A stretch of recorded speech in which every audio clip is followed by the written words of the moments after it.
నమస్తే అమ్మగారు. నమస్కారం. అమ్మ డైరెక్ట్ మనం పాయింట్లోకి వెళ్ళిపోదాం. సనాతన ధర్మం, ఈ సనాతన ధర్మాన్ని కొందరు పాడు చేద్దాం అనేసి చూస్తూ ఉన్నారు. సో దాని గురించి ఎవరు మాట్లాడట్లేదు. ఎందుకు మాట్లాడరండి? మాట్లాడడానికి కొంతమంది పెద్దలు చాలా కాలంగా నడుం బిగించి యుద్ధాన్ని చేస్తూనే ఉన్నారు. మన యొక్క సనాతన ధర్మాన్ని పరిరక్షించుకోవడం మన ధర్మము అనేటువంటి ఎజెండాతోటి కొంతమంది ఆ కార్యక్రమంలో ఉన్నారు. మరి అటువంటి వాళ్ళంతా ఇలాంటి సనాతన ధర్మానికి విఘాతం కలిగించే దుష్ట ప్రయత్నాలు చేస్తున్న దుర్మార్గపు మనుషులు సమాజంలో చొరబడి ఈ రకంగా భంగం వాటిల్లేలాగా ప్రవర్తిస్తుంటే ఎక్కడ ఉన్నారండి మీరు? ఏం చేస్తున్నారు? మీరందరూ ముందుకు రండి. మీరు వచ్చి అటువంటి నీచ నికృష్ట కార్యక్రమాలకు తెగబడే వాళ్ళని అడ్డుకోండి. అదే కదా మీ లక్ష్యము.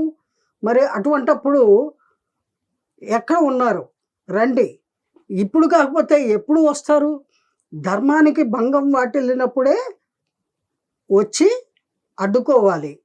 అంతేగాని ఎక్కడో ఆఫీసుల్లో కూర్చొని లేదా మైకుల ముందు కూర్చొని స్పీచ్లు ఇవ్వడం కాదు. అలాగే సాధు స్వభావంతో ఉన్న నాలాంటి కొందరు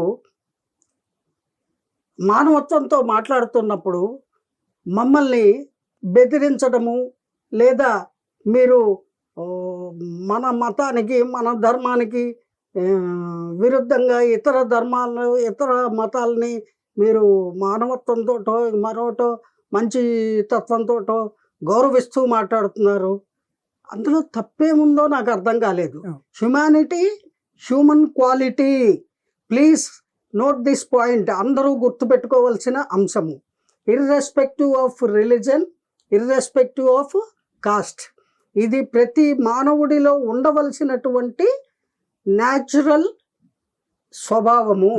దాన్ని మరచిపోయి దానవుల్లాగా, అసురుల్లాగా, దుర్మార్గుల్లాగా ప్రవర్తించకూడదు అనేది మంచి పద్ధతి. ఏమండి? ఆ పద్ధతితో జీవనం గడిపే నాలాంటి కొందరిని ఇది కరెక్ట్ కాదు, ఇంకో మతానికి సపోర్టింగ్గా మాట్లాడుతున్నారు.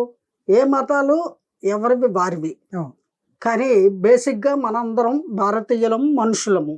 అందుకని ఒక మనిషి కష్టంలో ఉంటే, ఒక మనిషి బాధలో ఉంటే, ఒక మనిషి గాయపడితే, ఒక మనిషి చనిపోతే మానవత్వంతో మనము వారి పట్ల విచారాన్ని వ్యక్తపరచడం ఎంత మాత్రమూ తప్పు కాదు. కానీ నేను అలా మాట్లాడినందుకు నన్ను తప్పు పట్టారు. అలా తప్పు పట్టిన వారిలో ఒక పెద్ద వ్యక్తి, ఆయన ఇంతవరకు వారిని నేను చూడలేదు, నాకు పరిచయం కూడా లేదు, వినికిడి మాత్రమే. హమారా ప్రసాద్ గారు, అయ్యా మీకు సభాముఖంగా నమస్కరించి ఇన్వైట్ చేస్తున్నాను.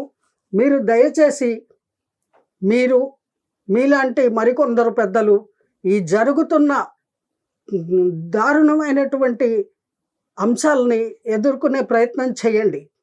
లేకపోతే మన సనాతన ధర్మానికి చాలా తీవ్రమైన భంగం వాటిల్లే ఆస్కారం ఉంది. వాళ్ళు సనాతన ధర్మం పేరు అడ్డు పెట్టుకొని చేయకూడని అకృత్యాలకి తెగబడుతున్నారు. మీకు వినపట్టలేదా? కనపట్టలేదా? నా వంటి వాళ్ళు చెప్తే తప్ప మీలో కదలిక రాదా? దయచేసి తెలుసుకోండి. ఆ వ్యక్తి ఎవరో కూడా ప్రపంచం అందరికీ గత కొద్ది నెలలుగా, దాదాపు 8 months నుంచి అందరికీ తెలుసు. అఘోరి తత్వాన్ని నేను 14 సంవత్సరాలు సాధన చేసి సమాజంలోకి వచ్చాను. మన యొక్క సనాతన ధర్మాన్ని పరిరక్షించడానికి వచ్చాను. అలాగే మన గో సంపదని సంరక్షించడానికి, కాపాడడానికి వచ్చాను. అలాగే స్త్రీల యొక్క మాన ప్రాణాలకి ఎవరైనా ఇబ్బంది కలిగిస్తే వాళ్ళ నుంచి వాళ్ళని రక్షించడానికి వచ్చాను అనే ఎజెండాతోటి ఒక మనిషి సమాజంలోకి ఎంటర్ అయ్యి ఉభయ తెలుగు రాష్ట్రాల్లోనూ రకరకాలుగా హల్చల్ చేస్తూ ఈనాటికి ఏ రకంగా రూపాంతరం చెందింది ఏమనాలో అర్థం కావట్లా. అతను లేదా ఆమె ఏమనాలో. మరి నిన్న మొన్నటి దాకా నేను మాత అని గౌరవంగా పిలిచాను. ఆ గౌరవాన్ని నిలబెట్టుకునేటువంటి పరిస్థితుల్లో అతను లేడు, ఒక మాయలో ఉన్నాడు. అవును. అటువంటి వ్యక్తుల్ని వాళ్ళు ఆ ఎజెండాని పక్కన పెట్టేసి ఒక వయసులో ఉన్న పిల్లతోటి జెండా పట్టుకొని ఇంకో చోటకి వెళ్ళిపోయాడు. అవును. వివాహం చేసుకుంటాను అని కాసేపు, చేసుకుంటాను అని కాసేపు అవును. మాట్లాడుతున్నారు. అది అతని వ్యక్తిగత అంశమే, దాంతో ఎవరికి నిమిత్తం లేదు. ఆ అవును. పిల్ల తాలూకు తల్లిదండ్రులకి అతనికి సంబంధించిన మ్యాటర్. అవును. కానీ కానీ ఇక్కడ అతను ఏమి చెబుతూ సమాజంలో అడుగుపెట్టాడు? అది నేను మర్చిపోయాడు. నేను సనాతన ధర్మం కోసమే నా ప్రాణాన్ని త్యాగం చేస్తాను, అవును. అవసరమైతే ప్రాణత్యాగం చేస్తాను, ఆత్మాహుతి చేసుకుంటాను, సనాతన ధర్మం కోసమే నేను వచ్చాను, ఇలా మాట్లాడాడు. అవును. సనాతన ధర్మము అంటారా అతను చేసే ఈ చర్యల్ని? పెద్దలు మీరందరూ కల్పించుకోండి. సనాతన ధర్మానికి భంగం వాటిల్లుతున్నప్పుడేనా మీరు కల్పించుకోవాలి. కల్పించుకోకపోతే ఇటువంటి వాళ్ళు రేపు కోకొల్లలుగా సమాజంలో వస్తారు. అమాయకులైన వాళ్ళని, అజ్ఞానులని, అలాగే భగవంతుడు అని నమ్మేటువంటి వాళ్ళని కొందరు ఉంటారు. అవును. వారందరినీ కూడా వాళ్ళ వేష భాషలతోటి, వాళ్ళ చమత్కారపు మాటలతోటి, వాళ్ళకు వచ్చిన టక్కుటమార విద్యలతోటి మోసం చేసేటువంటి ఆస్కారం చాలా ఉంది. ఇప్పటికీ ఆ పిల్ల తల్లిదండ్రులు ఏమంటున్నారు? వర్షిణి తల్లిదండ్రులు, మా పిల్లకి మందు పెట్టాడు, వశీకరణ చేశాడు అంటున్నారు. అందులో వాస్తవాలు ఎంత అనేది వాళ్ళు చూసుకుంటారు. కానీ అలాంటి ఒక స్లోగన్ బయటికి తీసుకొచ్చారు కదా. ఇవన్నీ సమాజానికి అవసరమా? మనుషులకి వేరే ఇంకేం పనులు లేవా? ఏ సమస్యలు లేవా? మరి ప్రభుత్వాలు, రక్షణ శాఖ, పోలీస్ శాఖ, అలాగే హోంశాఖ మినిస్టరు, అలాగే స్త్రీ శిశు సంక్షేమ శాఖ, ఇలా మనకి స్త్రీలను రక్షించడానికి కొన్ని పటిష్టమైనటువంటి వ్యవస్థలు, చట్టాలు, న్యాయము ఇవన్నీ ఉన్నాయి. వారు కల్పించుకోకపోవడానికి కారణము ఏమిటి అంటే వారి దాకా ఈ విషయము స్ట్రాంగ్గా వెళ్ళలేదు.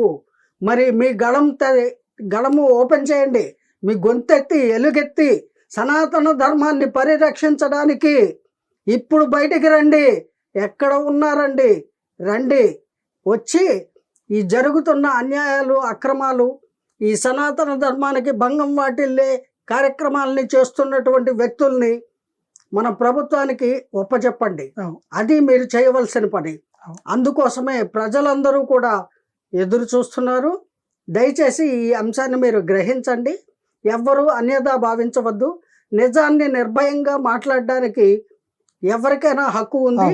అలాగే మన సనాతన ధర్మాన్ని పరిరక్షించుకోవడము ఈ దేశంలో పుట్టిన ప్రతి వారి యొక్క జన్మ హక్కు, రెస్పాన్సిబిలిటీ.